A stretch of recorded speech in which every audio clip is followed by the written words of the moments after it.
नमस्कार and welcome you all to DRX mentor. मैं हूं डॉक्टर जयंत और आज की वीडियो में डिस्कस करने वाले हैं जो रेलवे फार्मासिस्ट 2020-24 की इंपॉर्टेंट एमसीक्यूज की सीरीज हमने स्टार्ट की हुई थी। लगभग 1 से 8 पार्ट तक कंप्लीट कर चुके हैं। उनमें हमने डिस्कस किए थे जो फार्माकोलॉजी के टॉपिक वाइज एमसीक्यूज हैं, जैसे कि हिस्ट्री से रिलेटेड हो गया, जनरल फार्माकोलॉजी से रिलेटेड हो गया, फिर हमने एडीएमई से related, root of drug administration से रिलेटेड, देन हमने एएनएस से रिलेटेड एमसीक्यूज देखे थे, फिर हमने सीबीएस से रिलेटेड एमसीक्यूज देखे थे।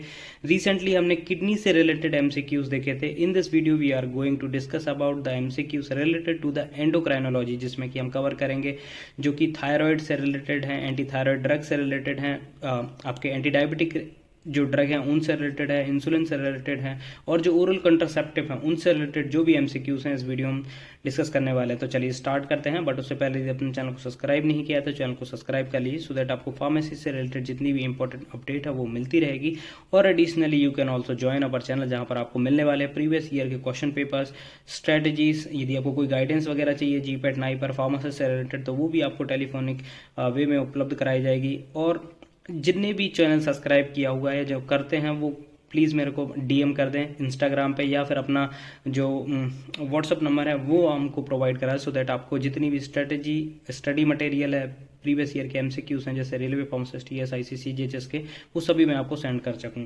तो चलिए स्टार्ट करते हैं। बट उससे पहले मैं आपसे एक क्वेश्चन पूछूंगा जो कि प्रीवियस ईयर में पूछा जा चुका है। मेफिप्रेस्टोन क्या है? आपके ऑप्शंस हैं A anti androgen, B anti oestrogen, C anti progestin, D androgen. इसका राइट आंसर आपको कमेंट करना है और आप यूज भी बताइएगा कि मेफिप्रेस्टोन का यूज कहाँ पे किया जाता है। तो चलिए स्टार्ट करते हैं। सबसे पहला क्वेश्चन है the physical half life of radio active I-131 is. जो I-31 रेडियो एक्टिव सब्सटेंस है उसकी हाफ लाइफ कितनी होती है? आपके ऑप्शंस हैं ए 8 आवर्स, बी 8 डेज, सी 16 डेज, डी 60 डेज। तो इसका राइट आंसर है 8 डेज, बी, है ना। नेक्स्ट क्वेश्चन है all are anti thyroid drug accept.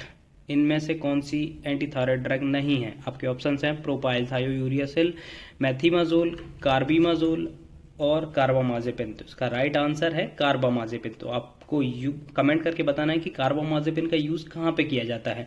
और प्रोपाइल थायरोयूरियासिल का यदि आपको मैकेनिज्म पता है तो वो भी आप कमेंट कर सकते हैं। बाकी नेक्स्ट में मैं आपको बताने वाला हूँ।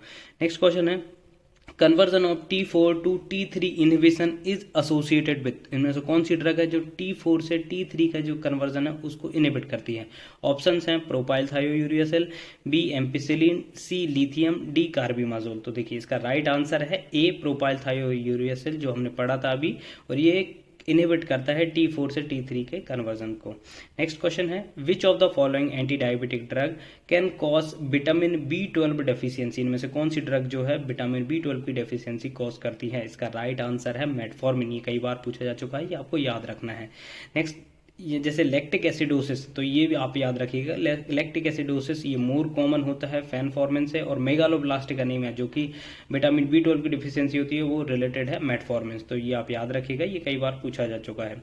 Insulin act wise insulin causes. Insulin क्या कॉज करता है? सोडियम की entry into the cell, exit of potassium ion, exit sodium ion and entry potassium ion. तो इसका राइट आंसर है D entry into the cell. तो ये आप याद रखिए। इसलिए हाइपर कैलेमिया, मतलब जब ब्लड में कैल्शियम जो पोटेशियम का लेवल ज़्यादा हो जाता है तो उस कंडीशन को ठीक करने के लिए भी जनरली ये यूज़ की जाते हैं। जैसे इंसुलिन बाइकार्बोनेट्स और बीटा एगोनिस्ट होते हैं वो जनरली यूज़ किए जाते हैं।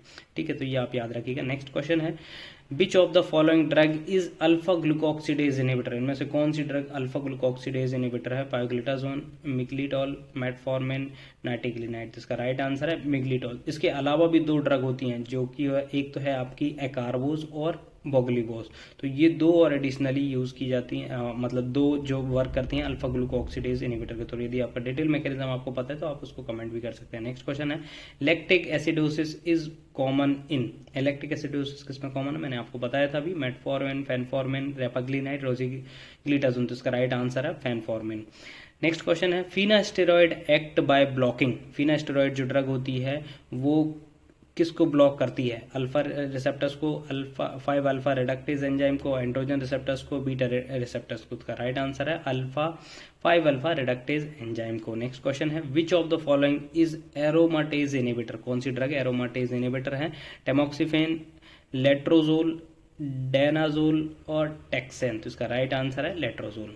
ठीक है, एरोमाटेज जो ड्रग होती हैं तो ये आप याद रखिएगा, लेट्रोजोल हो गया, एनास्ट्रोल हो गया, एक्समेस्टेन हो गया, एमीग्लूटेथीमाइड, ये जनरली वेरियस आपके एरोमाटेज इनहिबिटर, बट लेट्रोजोल बहुत कॉमन है जो कि जनरली यूज किया जाता है।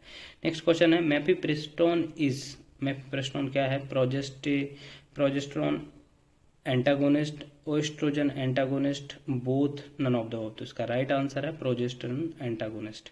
नेक्स्ट क्वेश्चन है all are anti androgen except, all जो ड्रग है इनमें से एंटी एंड्रोजन है, एक्सेप्ट कौन सी नहीं है? तो इसका राइट आंसर है डाइहाइड्रो टेस्टोस्टेरोन, इसमें से नहीं है। नेक्स्ट क्वेश्चन है क्लोमीफेन citrate is used for, क्लोमीफेन citrate किसके लिए यूज किया जाता है? मेनिया में, इंडक्शन ऑफ ओव्यूलेशन में, डिप्रेशन में, साइकोसिस में, इसका राइट आंसर है इंडक्शन ऑफ ओव्यूलेशन में। नेक्स्ट क्वेश्चन है which is an intermediate acting insulin, में से कौन सा इंटरमीडिएट एक्टिंग इंसुलिन है? अब देखिए इंसुलिन के बारे में कई बार बहुत सारे क्वेश्चन बनते हैं, जैसे कि इसके साइंटिस्ट का नाम पूछ लिया जाता है कि हु डिस्कवर्ड द इंसुलिन, इसके अमाइनो एसिड्स के बारे में पूछ लिया जाता है कि इसमें कितने अमाइनो एसिड्स होते हैं, इसमें 2 चेन होता है आपको पता होगा है ना, 51 अमाइनो एसिड्स होते हैं, तो उसके बारे में पूछा जाता है कि ए चेन में कितने अमाइनो एसिड होते हैं, बी चेन में कितने अमाइनो एसिड्स होते हैं।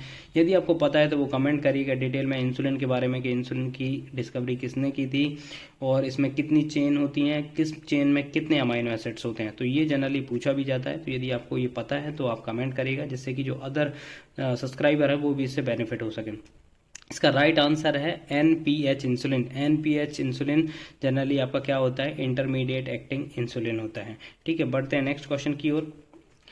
ल्यूगोल सॉल्यूशन आयोडीन कंटेन, इसमें से जो सॉल्यूशन होता है ल्यूगोल, इसके बारे में पूछा जाता है कि ये ल्यूगोल सॉल्यूशन क्या होता है, कि इसमें कौन सा जनरली आयन पूछ लिया जाता है कि आयोडीन होता है कि सोडियम होता है कि आपका पोटेशियम होता है, तो एक तो ये क्वेश्चन बनता है, तो ये जनरली आयोडीन होता है, ये आपको याद रखने का है। ये इसमें तो दे दिया है कि ल्यूगोल आयोडीन कंटेन, तो इसमें पूछा गया कि कंपोजिशन क्या क्या होता है, तो जैसे आपके ऑप्शंस हैं 5% iodine and 10% potassium iodide, 10% iodine and 20% potassium iodide, 10% iodine and 15% potassium iodide, 5% iodine and 15% iodine, तो इसका राइट आंसर है 5% iodine and 10% potassium iodide। तो ये आप याद रखिएगा, ये कई बार पूछा जा चुका है प्रीवियस ईयर के क्वेश्चन पेपर में, ल्यूगोल सॉल्यूशन के बारे में पूछा जाता है और इसमें पूछा है कि इसका कंपोजिशन क्या होता है। नेक्स्ट क्वेश्चन है, चलिए आई होप ये इन्फॉर्मेशन आपको अच्छी लगी होगी, एमसीक्यूज अच्छे लगे होंगे, और आप कमेंट करके बताइए आपके कितने एमसीक्यूज सही हुए हैं, आपकी प्रिपरेशन कैसी चल रही है ना। तो और बाकी आपको यदि वीडियो अच्छी लगती है तो वीडियो को लाइक करिए, कमेंट करिए, शेयर करिए एंड कमेंट करिए। थैंक यू, नमस्कार।